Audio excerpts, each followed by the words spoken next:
আসসালামু আলাইকুম। মানুষ না যে ঘটনা ঘটে গেল, প্রত্যেকটা পরিবারের জন্য আল্লাহর কাছে দোয়া করি তারা যেন এই শোক সহ্য করতে পারে। আসলে এটা খুবই কষ্টকর এবং মেনে নেওয়া কঠিন।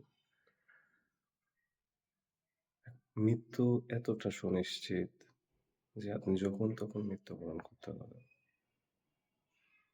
তারা জানতই না তার আজকে এই অবস্থা হবে। তারা বাসায় ফিরতে পারবে কিনা এর কোনো গ্যারান্টি ছিল না।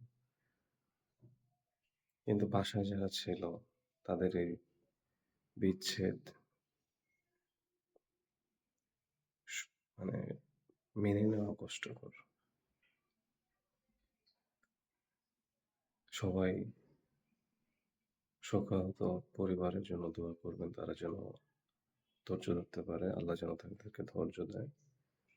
আর যারা মৃত্যুবরণ করেছেন, আল্লাহ যেন তাদেরকে জান্নাতবাসী করেন।